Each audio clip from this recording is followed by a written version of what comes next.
हरे कृष्णा। आप सभी भक्तों का हार्दिक स्वागत है आज के प्रातःकालीन श्रीमद् भागवतम के डिस्कशन में। तो हम लोग चर्चा कर रहे थे Shrimad Bhagavatam first canto fifth chapter. Narad मुनि के द्वारा वेद व्यास जी को भागवत की रचना करने पे निर्देश दिया जा रहा है। तो ये 17 नंबर श्लोक की चर्चा कर रहे थे। त्यक्त्वा स्वधर्मं चरणाम्बुजं हरे भजन् अपाक्वोऽथ पते ततो यदि यत्र क्वावभद्रं ममोदमुष्य किम् को वार्ताप्त्वभजतां स्वधर्मता। इस श्लोक में नारद मुनि वर्णन कर रहे हैं, one who has forsaken his material occupations to engage in the devotional service of the Lord may sometimes fall down while in an immature stage, yet there is no danger of his being unsuccessful. On the other hand, a non-devotee, though fully engaged in occupational duties, does not gain anything. कि कल हमने इस पे चर्चा किया था, त्यक्त्वा स्वधर्मम, अपने स्वधर्म। ये स्वधर्म मतलब वास्तविक स्वधर्म तो कृष्ण का सेवा करना है। लेकिन जब तक भौतिक संसार में व्यक्ति रहता है तो ये भौतिक शरीर के कारण जो धर्म होते हैं, हाँ, उसको स्वधर्म बोला जाता है, ऑक्यूपेशनल एंगेजमेंट। ये विशेष रूप से वर्ण आश्रम धर्म के अनुसार, वर्ण के हिसाब से कोई ब्राह्मण क्षत्रिय वैश्य शूद्र होता है, तो ब्राह्मण क्षत्रिय वैश्य शूद्र अलग अलग कैटेगरी में अलग अलग व्यक्ति के कर्तव्य होते हैं, धर्म होते हैं। हाँ। और ब्रह्मचारी, वानप्रस्थ सन्यासी, गृहस्थ सन्यासी, वानप्रस्थ, ये चार आश्रम होते हैं। तो इनके भी कुछ धर्म होते हैं, अपने अपने कर्तव्य होते हैं। तो हालांकि ये जो वर्ण और आश्रम के धर्म हैं, जिसको स्वधर्म बोला जाता है, तो ये भी जो है भगवान के तरफ हमको प्रेरित करते हैं, भगवान की तरफ बढ़ाने में सहायक होते हैं। इसलिए वर्णाश्रम धर्म बहुत महत्वपूर्ण है। वर्णाश्रम धर्म का पालन अगर कोई नहीं करता है तो उसका जीवन पशु तुल्य है। वास्तव में मनुष्य जीवन की शुरुआत होती है वर्णाश्रम धर्म का पालन करने से। वर्ण और आश्रम धर्म क्या है? चार वर्ण और चार आश्रम, इसके धर्मों को वर्णाश्रम धर्म बोला गया है। ब्राह्मण क्षत्रिय वैश्य शूद्र, और ये चारों वर्ण के जो धर्म है, धर्म का मतलब होता है कि कर्तव्य, ऑक्यूपेशनल ड्यूटी बोला गया है। यानी ऐसे कर्तव्य जिनको आपको निर्धारित किया गया है और आपको करना है, वो आवश्यक कर्तव्य, उसको नेग्लेक्ट नहीं कर सकते। तो ये चारों वर्ण और चार आश्रम भी, ब्रह्मचारी गृहस्थ वानप्रस्थ सन्यास, तो चारों वर्ण और चारों आश्रमों के कर्तव्य को, धर्म को इस प्रकार से निर्धारित किया गया है, यानी प्रिस्क्रिप्शन दिया गया है कि लोग अपने भौतिक स्थिति में रहते हुए इस प्रकार से कार्य कर सके कि धर्म का भी कार्य हो जाए, यानी भगवान के प्रति भी कुछ शरणागति का एलिमेंट होता है, भगवान को अर्पण करने का कुछ भाव होता है। और तो इस प्रकार से धीरे धीरे उनको प्रगति कराने के लिए बोला गया है। तो नारद मुनि यहाँ तक बोल रहे हैं कि अगर कोई इस धर्म और आश्रम, वर्ण और आश्रम के धर्मों को भी त्याग देता है, यानी ये जो इनडायरेक्ट वे ऑफ, इनडायरेक्ट तरीके से धीरे धीरे प्रगति कराने का, और डायरेक्ट जो है ये वर्णाश्रम धर्मों को पालन करने का जो मुख्य उद्देश्य है कृष्ण के चरण कमलों में आश्रय प्राप्त करना, तो डायरेक्ट भगवान कृष्ण के चरण कमलों में आश्रय ले लेता है। डायरेक्ट ये प्रोसेस अपने, यानी डायरेक्ट कृष्ण कॉन्शियसनेस प्रोसेस को स्वीकार कर लेता है। हरिनाम जप करना, भगवान का डायरेक्ट श्रवण कीर्तन, कथा श्रवण कीर्तन करना, ये सब करता है। और अन्य जो धर्म होते हैं, उनको जो है वो छोड़ देता है। अन्य धर्म मतलब कि अलग अलग शास्त्रों के अनुसार जो है बताए गए हैं कि ये इस प्रकार की तपस्या करना है, इस प्रकार का यज्ञ करना है, व्रत पालन करना है। क्षत्रियों के धर्म है, ब्राह्मणों के धर्म है, और गृहस्थ आश्रम में धर्म है, ब्रह्मचारी के धर्म है। बहुत सारे, अभी चातुर्मास चल रहा है, ब्रह्मचारी और सन्यासी के लिए बहुत सारे ऐसे नियम बताए गए हैं, जिसको करने से वो सत्व शुद्धिकरण होता है और वो फिर आध्यात्मिक जीवन में आगे बढ़ता है। लेकिन प्रभुपाद जी, कई बार भक्त लोग ऐसा पूछते भी है कि चातुर्मास हम लोग पालन करें क्या? तो प्रभुपाद जी जो है केवल उतना ही रिकमेंड किए हैं। हमारे स्पेशली जो भक्त होते हैं गौड़ी वैष्णव में, तो हम लोग जो है चातुर्मास्य के नियमों का पालन करने के प्रति आसक्त नहीं। हम उन नियमों को पालन करते हैं जो हमको कृष्ण भक्ति में आगे बढ़ने के लिए और कृष्ण का सेवा करने के लिए सहायक होते हैं, वो हम पालन करते हैं। जैसे कुछ भक्त लोग होते हैं कार्तिक में एक टाइम बस खाते हैं, बीज पंचक में कुछ लोग निर्जला पूरा कर लेते हैं। तो इस प्रकार से वो ऐसे नियम, ऐसे व्रत या ऐसा तपस्या, कार्तिक के ऐसे व्रत जो डायरेक्ट कृष्ण के चरण कमलों में आश्रय प्राप्त करने में सहायक है, उसको कर लेना चाहिए, वो किया जा सकता है। लेकिन अन्य जो चीजें हैं जो बाधक बन जाती हैं कई बार, तो उसको त्याग देना चाहिए। तो इसलिए त्यक्त्वा स्वधर्मम बोला गया है। स्वधर्मम मतलब ब्रह्मचारी, सन्यासी, गृहस्थ, वानप्रस्थ और ब्राह्मण, क्षत्रिय, वैश्य, शूद्र है। ये चारों वर्ण, चारों आश्रम के शास्त्रों के अनुसार कुछ नियम कानून या धर्म बताए गए हैं, जिसको पालन करना आवश्यक होता है उन लोगों के लिए जो डायरेक्ट कृष्ण का आश्रय नहीं ले पाते हैं। तो उनके लिए बहुत जरूरी है, वो लोग अगर ये सब पालन करते हैं। हाँ, जैसे बाहर कई लोग होते हैं जो भक्त नहीं है लेकिन चातुर्मास से बड़ा स्ट्रिक्टली पालन करते हैं, तो बहुत अच्छी बात है। कम से कम इस माध्यम से वो तपस्या करेंगे और इंद्र तृप्ति से तो मुक्त हो पाएंगे। और फिर जब इंद्र तृप्ति से मुक्त होंगे, तपस्या करेंगे, हृदय शुद्ध होगा, तब तो जो है उनके हृदय में ये भावना आ पाएगी कि हाँ, परम भगवान तो कृष्ण है, उनका आश्रय लेना चाहिए। तो इसलिए वो सहायक है। लेकिन कृष्ण का जो डायरेक्ट आश्रय ले सकते हैं, ले लेते हैं, तो वो इसको त्याग सकते हैं। तो नारद मुनि बोल रहे हैं कि इस प्रकार से कई बार ऐसे योग्यता प्राप्त व्यक्ति होते हैं जो त्याग सकते हैं, तो वो लोग त्याग देते हैं। लेकिन कई बार ऐसे होता है कि जो व्यक्ति योग्य नहीं है, वर्ण और आश्रम में रह करके जिनको धर्म का पालन करना चाहिए था, लेकिन योग्यता ना होने के बावजूद भी किसी आउट ऑफ सम रीजन, किसी शुद्ध भक्त से प्रवचन कुछ सुन लिया या कुछ तो भागवत में पढ़ लिया, जिससे उसको इतना सेंटिमेंट्स आ गए, भावना आ गई कि मैं क्यों अननेसेसरी बाकी चीजें करूं, मैं केवल कृष्ण का आश्रय लूं। और इस भाव से वो ले लेता है। हाँ, और अपने स्वधर्म को निग्लेक्ट कर देता है। क्योंकि असली वास्तव में निग्लेक्ट नहीं बोल सकते, ये जो स्वधर्म है, वर्ण और आश्रम के स्वधर्मों को वो उसको छोड़ करके जो असली स्वधर्म है, जो मुख्य उद्देश्य है, उसको कर लेता है। तो इसलिए वो दोष भी नहीं होता है। तो ऐसा करता है, लेकिन परिपक्व ना होने के कारण पतित हो जाता है, पतित हो जाता है वापस से। हाँ, तो उसका कोई दोष नहीं है उसमें, उसका कोई नुकसान नहीं है। ये नारद मुनि यहाँ पे बता रहे हैं। तो ये स्वधर्म पे हमने लास्ट टाइम भजन नापक को इस पे चर्चा किया था। स्वधर्म का मतलब अभी थोड़ा चर्चा की।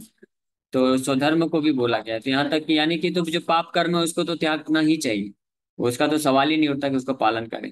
कृष्ण भक्ति, कृष्ण के चरण कमलों में अगर पूर्ण आश्रय प्राप्त करने का इच्छा रखता है कोई, शुद्ध भक्त, शुद्ध भक्ति इच्छा रखता है, तो उसको इस हद तक भी तैयार रहना चाहिए कि मेरे जो स्वधर्म है, ये शास्त्र के अन्य अन्य विधि विधान भी अगर हैं, अगर वो कृष्ण के प्रति शुद्ध भक्ति को प्राप्त करने में विघ्न बनते हैं, तो उसको भी त्यागने में तैयार रहना चाहिए।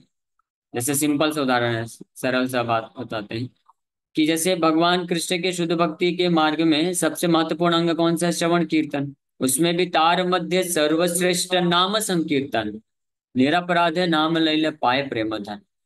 तो उसमें श्रवण कीर्तन जो है मुख्य, उसमें भी सर्वश्रेष्ठ संकीर्तन, भगवान के नाम का जप और कीर्तन। और भक्तिविनोद ठाकुर एक जगह बताते हैं कि संकीर्तन जब हम करते हैं, हरे कृष्ण कीर्तन करते हैं, तो वो 100 गुना लाभदायक होता है लोगों के कॉन्टेक्स्ट में, कि अन्य लोग जो हैं वो उनका नाम सुन पाते हैं और उनको भी लाभ मिल पाता है, वो भी भक्ति में आगे बढ़ते हैं। लेकिन अगर पर्सनल एडवांसमेंट की बात की जाए, तो नाम जप जो है वो ज्यादा श्रेष्ठ है। अपना खुद का नाम जप, खुद का जप करना, खुद को सुनना। और वो भी भक्ति ठाकुर रिकमेंड करते हैं कि नाम जप ऐसा करना चाहिए कि पर्सनल, व्यक्तिगत रूप से नाम के ऊपर गहराई से चिंतन करते हुए, हाँ, नाम जप करना चाहिए। और जो है इस नाम जप में रुचि प्राप्त करने के लिए बाकी सब सहायक होते हैं। तो जो सहायक होते हैं नाम जप में रुचि प्राप्त करने के लिए, वो हम कर सकते हैं। जैसे संकीर्तन करना, भगवान के फेस्टिवल्स होते हैं, जन्माष्टमी, रामनवमी होना, हाँ, विग्रह सेवा करना, भगवान की अन्य प्रकार की सेवाएं करना, भगवान का श्रवण करना, तो ये सब जो होते हैं हमको नाम जप में रुचि उत्पन्न करते हैं। इसलिए वो सारे हम कार्य करते हैं। लेकिन मुख्य क्या अंग है? भगवान के नाम का जप करना। तो इसलिए अगर भगवान के नाम को जप करने के लिए, हाँ, जो पाप कर्म होते हैं वो विघ्न बनते हैं, तो उसको तो त्यागना ही है। लेकिन अगर इस प्रकार के कुछ पुण्य कर्म भी होते हैं, जिसको यहाँ पे स्वधर्म बोला गया है, अगर वो भी विघ्न बन जाए, तो उनको भी जो है त्यागने में या एडजस्ट करने में संकोच नहीं करना चाहिए। हाँ, कई बार कई लोग बहुत ज्यादा आसक्त हो जाते हैं कि अभी ये त्योहार आ गया है या ये इसका व्रत करना है, अलग अलग, स्पेशली अन्य देवी देवताओं की बात करें, तो उनके जो आते हैं कुछ पूजा पाठ का समय आता है, या कुछ तपस्या या व्रत का होता है, तो कई बार भक्त लोग भी भ्रमित हो जाते हैं कि प्रभु जी ये तो हम 50 सालों से करते आ रहे हैं, इसको हम कैसे छोड़ सकते हैं, ये छोड़ देंगे तो देवता नाराज हो जाएंगे। हाँ, और हम कृष्ण की तो भक्ति कर ही रहे हैं, कृष्ण का भक्ति हम कर रहे हैं, लेकिन ये भी कर लेते हैं साथ में। लेकिन नहीं, हमको संशय नहीं होना चाहिए, क्योंकि वो सब पालन करने में आपको फिर उधर समय देना पड़ेगा, उधर आपको एनर्जी लगाना पड़ेगा, उधर चेतना लगाना पड़ेगा। तो फिर नाम जब आप कैसे कर पाएंगे?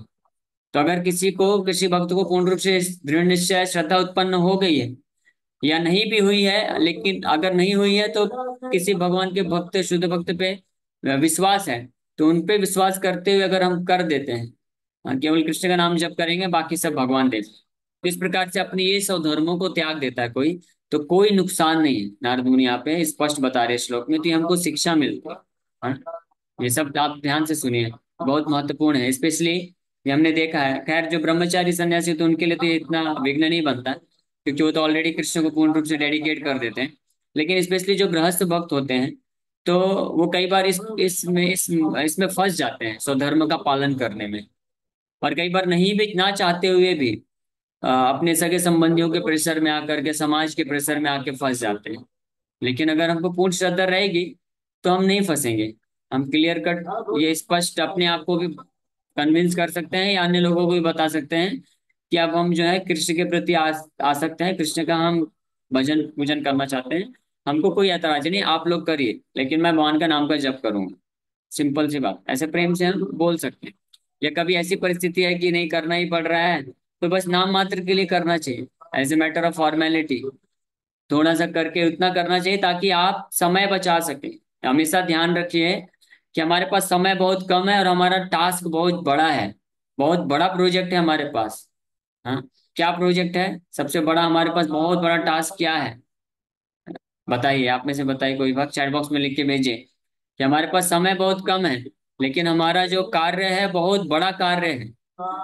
ठीक है, वो क्या कार्य है आपको बताना है, मैं फिर बाद में बताऊंगा। तो इसलिए हमको बहुत सचेत रहना है, बहुत ध्यान पूर्वक जो है डिसीजन लेना है कि हमारा समय जो है व्यर्थ ना चला जाए। भौतिक कार्यों में तो व्यर्थ ना ही जाए, वो तो बचाना ही है, लेकिन साथ ही साथ में जो स्वधर्म का पालन करने में भी व्यर्थ ना चला जाए। स्वधर्म मतलब मैं बताया भी आपको कि अन्य प्रकार के देवी देवताओं का, या कुछ भी जो यज्ञ दान तपस्या व्रत ये सब बताया गया शास्त्रों में, वो अच्छा है, सही है, लेकिन जो कृष्ण भक्ति को डायरेक्ट स्वीकार कर सकते हैं तो उनके लिए करने की आवश्यकता नहीं है। तो उनको समय बचा लेना चाहिए, अननेसेसरी नहीं फंसना चाहिए, और समय अपना कीमती समय बचा करके नाम जप करना चाहिए। नाम के, हरि नाम के प्रति रुचि उत्पन्न प्राप्त करना ही, यही सबसे बड़ा मुख्य लक्ष्य है कृष्ण भक्तों का। इसलिए वो रुचि कैसे प्राप्त होगी? आपको समय देना पड़ेगा। भक्तिविनोद ठाकुर स्पष्ट लिखते हैं कि हमको प्रयत्न करना पड़ेगा, इंडेवर करना पड़ेगा, और समय देना पड़ेगा ज्यादा से ज्यादा, तब हम कर पाएंगे। जैसे उदाहरण के लिए, हाँ, कोई यूपीएससी का तैयारी कर रहा है, तो यूपीएससी में अगर उसको सफलता प्राप्त करना है तो एक ही उपाय है। क्या उपाय है? कोई बहुत बुद्धिमान हो सकता है, लेकिन उपाय क्या है कि उसको समय देना पड़ेगा, ज्यादा से ज्यादा समय देना पड़ेगा। 15 घंटे, 16 घंटे, 18 घंटे समय देते हैं लोग, वो तब जाके सफल होते हैं। तो कम से कम 12-15 घंटे नहीं देंगे तो फिर भूल जाइए कि आपको यूपीएससी निकलेगा। तो इसी प्रकार से भगवान के नाम का जब क्वालिटी ध्यान पूर्वक तो करना ही है, लेकिन साथ ही साथ में समय भी ज्यादा देना है, धीरे धीरे हमको। ठीक है, अभी हमारी आदत नहीं रहती है, तो इसलिए हम जो है रिकमेंड करते हैं कि चलिए 16 माला से चालू करिए, 2 घंटे से चालू करिए, फिर धीरे धीरे बढ़ाना चाहिए। स्पेशली एकादशी के दिन 8 घंटे, 10 घंटे, 12 घंटे, 15 घंटे करना चाहिए, और प्रयास करना चाहिए। एंडेवर, भक्तिविनोद ठाकुर बोलते हैं, प्रयत्न करना चाहिए, और भगवान से याचना करना चाहिए, और समय देना चाहिए।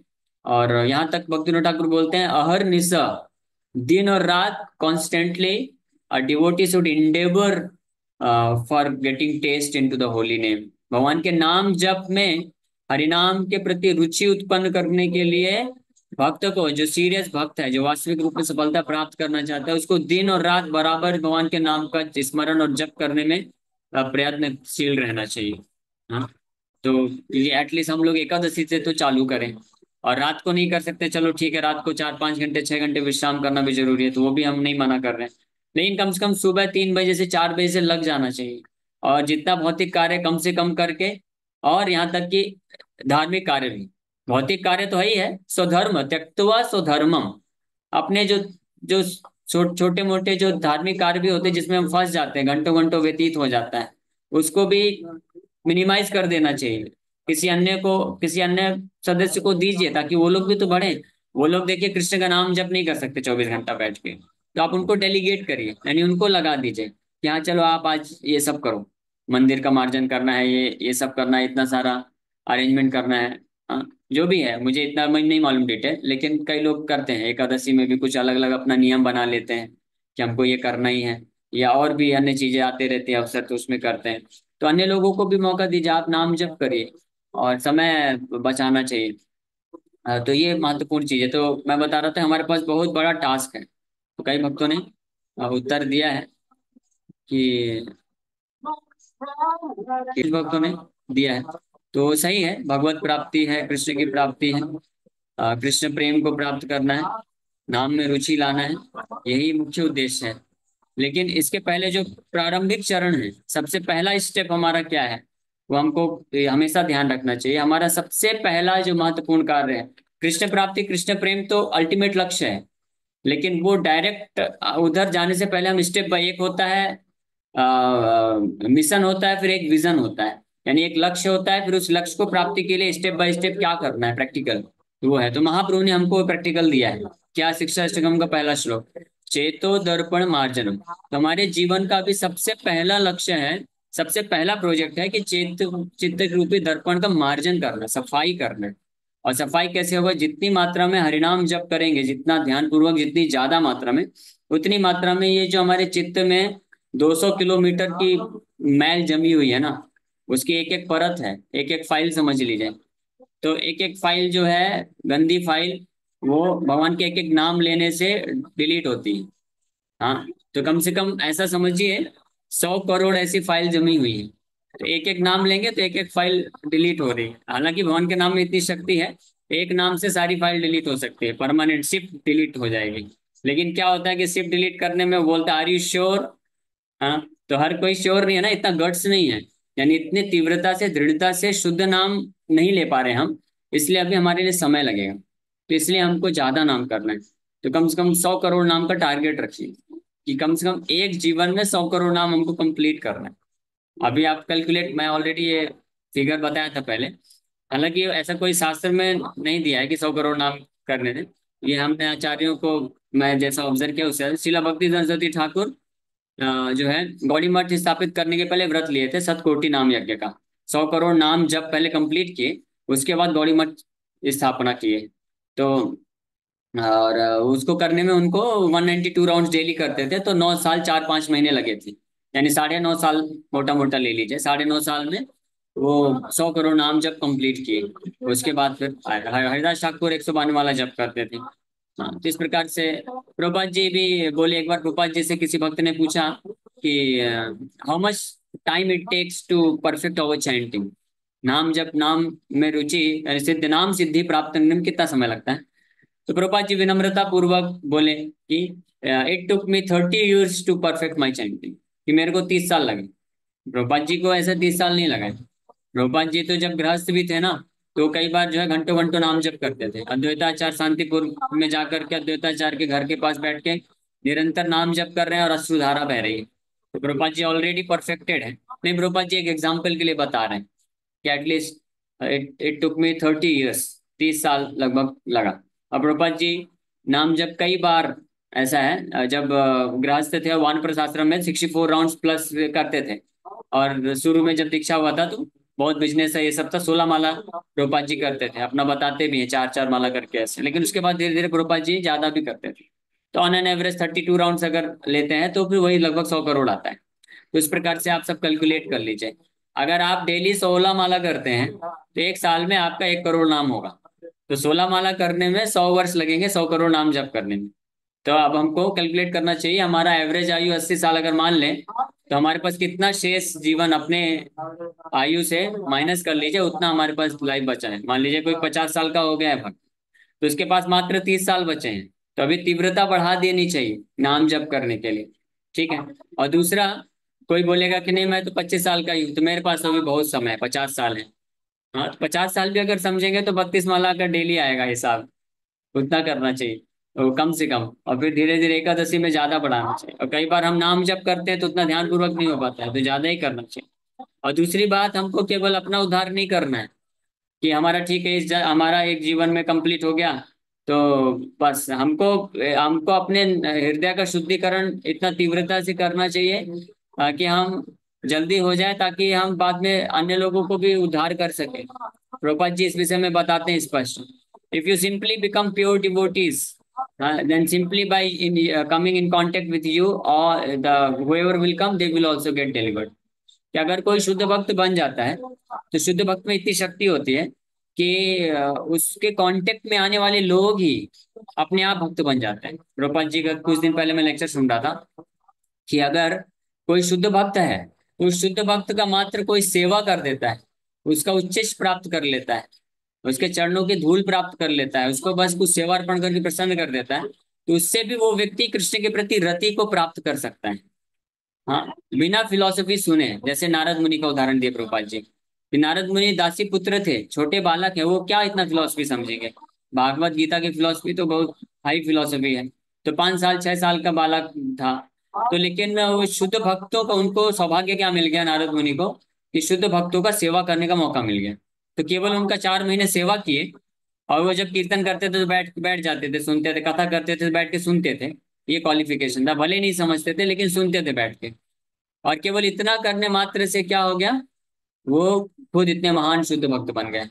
तो इसलिए अगर हम भी चाहते हैं कि हमको अपने आप को पहले बचाना है, जन्म सार्थक करी करो परोपकार, कि हम अपने आप को पहले शुद्ध कर लें, उसके बाद हमारा ये दायित्व है, हमारे ड्यूटी है, कर्तव्य है, हमारा ऋण है हमारे ऊपर। प्रभुपाद जी का ऋण है, चैतन्य महाप्रभु का ऋण है, भगवान का ऋण है कि हमने उनसे इतना कुछ प्राप्त किया, शुद्ध भक्ति मार्ग को प्राप्त किए हैं। तो हमको उनको भी देना है। क्या देना है? ये सेवा देना है कि हम अन्य लोगों, जैसे उन्होंने हमको शुद्ध भक्ति प्रदान किया, वैसे अन्य लोगों को हम शुद्ध भक्ति प्रदान करने में मदद करें। तो हम खुद शुद्ध बनेंगे तो अन्य लोग जो है संपर्क में आएंगे, तो वो लोग भी शुद्ध बन पाएंगे। तो इसलिए सबसे बड़ा ह्यूज टास्क है कि हमको हमारे हृदय की मैल को साफ करना है। तो इसलिए ये कार्य करने के लिए हमारे पास समय कम है, और बड़ी गंभीरता से तत्परता के साथ इस कार्य को करना है। इसलिए अन्य अन्य जो चीजें हैं उसमें हमको कम से कम समय को गंवाना चाहिए। हाँ, तो समय ज्यादा से ज्यादा बचा करके भगवान के नाम में रुचि विकसित करना चाहिए। और नारद मुनि बोल रहे हैं कि इसमें आपको कहीं कुछ संशय ना उत्पन्न हो जाए कि अरे मैं ठीक है, मैं सब कुछ छोड़ छाड़ के तैयार तो हो जाता हूँ, कर देता हूँ, ज्यादा भौतिक चीजों को ध्यान नहीं दूंगा फिर। लेकिन अगर मैं भगवान के भजन में भी फिक्स ना नहीं हो पाया और फिर इधर भी हो गया, तो दोनों तरफ से मेरी नैया डूब जाएगी ना। भजन अपक्व पतो ततो यदि, तो बोल रहे हैं यत्र क्वा अभद्रम, कोई अभद्र नहीं है, टेंशन मत लीजिए। मान लीजिए आपने टास्क को लिया, मुझे ये करना है, नाम जप अच्छे से करना है, लेकिन नाम जप करते करते जीवन निकल गया, लेकिन रुचि उत्पन्न नहीं हुई। 100 करोड़ नाम, जैसे हम उदाहरण दे रहे हैं, कैलकुलेशन नहीं हो पाया, 40 40 50 करोड़ में ही शरीर छूट गया, तो भी कोई अभद्र नहीं है, कोई टेंशन नहीं है। क्यों? क्योंकि जब आप अगले जन्म में आएंगे तो आपका हिसाब अकाउंट में ऑलरेडी 50 करोड़ नाम लिखा रहेगा। अब आप 51 50 करोड़ के आगे से चालू करेंगे, तो जैसे ही कंप्लीट हो जाएगा, यानी ये नाम जब जो है, जैसे ही आपका ये जो टास्क है, प्रोजेक्ट है, 30% क्लीनिंग हो गया, 70%, 80%, 90%, 100% जैसे क्लीनिंग हो गया, तुरंत जो है कृष्ण प्रेम प्रस्फुटित हो जाएगा हृदय में, और आप शुद्ध भक्त बन जाएंगे। तो इतना ये पावरफुल है। तो इसलिए नारद मुनि यहाँ पे स्पष्ट रूप में ये हम सबको कॉन्फिडेंस दे रहे हैं कि कभी भगवान कृष्ण के चरण कमलों में आश्रय प्राप्त करने में कभी संशय मत रखिए। जो भी हमको करना पड़े वो करने के लिए तैयार रहना चाहिए। और हमको क्या करना है? हमको कुछ नहीं करना है। आपको कुछ त्याग करने के लिए नहीं बोल रहे हैं, कुछ छोड़ना नहीं है। आप जैसी स्थिति में वैसे ही रहिए, बस एक ही प्रयास करिए, आपका समय बचाइए, समय को व्यर्थ मत गवाइए। इधर उधर बहुत सारे इधर उधर की पंचायत करके, प्रजल्पा करके, यूट्यूब फेसबुक सोशल मीडिया, या बहुत सारा बहुत ज्यादा 15 15 घंटे जॉब धंधा करके, 8 घंटे करिए बस। 8 घंटे बहुत होता है, 8 घंटे आप करते हैं तो उससे आपका पालन पोषण हो जाएगा। हाँ, और स्पेशली सुबह का जो समय है, सुबह 4 बजे से लेकर के 8:30 बजे का, ये सबसे बहुमूल्य समय है। ये इतना इफेक्टिव है, इतना इफेक्टिव है कि इसको अन्य किसी भी चीज के लिए इस्तेमाल करना ही नहीं चाहिए। स्पेशली सोने में तो बिल्कुल नहीं करना चाहिए। अगर हमने इसको सो करके खो दिया तो ये तो बहुत बड़ा दुर्भाग्य हो गया। चलो कोई भौतिक कार्य कर देता है, 4 सुबह 4 से 8 बजे के बीच में भौतिक कार्य करके कुछ धंधा पैसा कमाता है, तो कुछ तो कम से कम लाभ हुआ, लेकिन वो भी बहुत नगण्य है। लेकिन अगर कोई सोता ही रह गया तो उसका तो पूरा ही, उसका तो कोई फायदा ही नहीं हुआ ना। इसलिए जो भक्त लोग होते हैं बड़े बुद्धिमान होते हैं। वो अपने शेड्यूल को ऐसे मैनेज करते हैं, जल्दी सो जाइए 10, साढ़े 10, मैक्सिमम 11 बजे तक, और उठ जाइए 4, साढ़े 4, 5 बजे तक उठ जाना चाहिए। और ये जो समय है 3 से 4 घंटे का, इसको पूरी तरह से यूटिलाइज कर लेना चाहिए भगवान के नाम को जप करने में और भागवत का श्रवण करने में। और फिर दिन में आप 8-10 घंटा आपका करिए जॉब धंधा, और फिर शाम को आते हैं फिर से बैठ जाइए, नाम जप करिए, एक्स्ट्रा जप करिए। ऐसा नहीं कि हो गया मेरा 16 माला, और जप करिए, 4, 8 माला, 10 माला, 15 माला, 16 माला और करिए। और कथा सुनिए और कुछ सेवा करिए, प्रचार जो है प्रचार कार्य में अन्य लोगों को जोड़िए। तो इस प्रकार से यूटिलाइज करना चाहिए और निश्चिंत रहना चाहिए। अगर इस प्रकार से कोई जीवन यापन करता है तो भगवान की कृपा से निश्चित रूप में वो इसी जीवन में, इसी लाइफ में जल्द ही परफेक्शन, सिद्धि को प्राप्त कर सकता है। Hare Krishna, thank you very much. किसी भक्त का कोई प्रश्न है तो पूछ सकते हैं। हरे कृष्णा, हरे कृष्णा, कृष्ण कृष्ण हरे हरे, हरे राम, हरे राम। इसी मनुष्य जीवन में हमने कितनी माला, कितने जप करना चाहिए प्रभु जी, जो हमें भगवान का बताया, कम से कम सानिध्य प्राप्त हो। बताया तो हूँ। शिला भक्ति सरस्वती ठाकुर महाराज के पद चिन्हों में पालन करते हुए कम से कम ये संकल्प लीजिए कि इस जीवन में हम 100 करोड़ तो कंप्लीट कर दें नाम। इतना संकल्प लेंगे तो कहीं तो जाके लैंड करेंगे। 100 करोड़ नाम जप करने के लिए, जैसे मैं बताया कि एक, अगर आप डेली 16 माला करते हैं तो एक साल में 1 करोड़ नाम हो जाएगा आपका।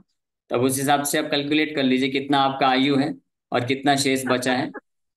तो 80 साल आप ले लीजिए कि मान लीजिए आपको 80 साल जीवन है, उसमें भी कोई गारंटी नहीं है, लेकिन 80 साल ले लीजिए। तो उस हिसाब से माइनस करके कैलकुलेट कर लीजिए कि डेली अब हमको कितना और बढ़ा देना चाहिए नाम जब। और अगर कोई भक्त ऐसे हैं बोलते हैं कि डेली प्रभु जी संभव नहीं है, 64 राउंड, 32 राउंड, तो इसलिए कम से कम आप ऐसा करिए कि महीने में 2 एकादशी होती है, तो उस दिन पूरा सब अपना भौतिक कार्य से छुट्टी ले लीजिए और चुपचाप बैठ करके 150 माला, 200 माला कर डालिए, तो कवर अप हो जाएगा। हाँ, और कुछ भक्त लोग डेली कर पा रहे हैं, बहुत अच्छी बात है। तो ज्यादा से ज्यादा नाम जप और श्रवण करने से हो सकता है। ओके, मैं और कोई थर्टी टू प्रश्न राउंड है तो किसी? डेली 32 राउंड डेली करता हूँ, तो फिर मेरे हिसाब से कितना होगा प्रभु? 32 राउंड्स करते हैं तो 32 के हिसाब से 50 साल लगेंगे आपको 100 करोड़ कंप्लीट करने में। तो अभी कितने वर्ष से कर रहे हैं वो उसको भी आप कैलकुलेट कर लीजिएगा। ओके, हरे कृष्ण। अरे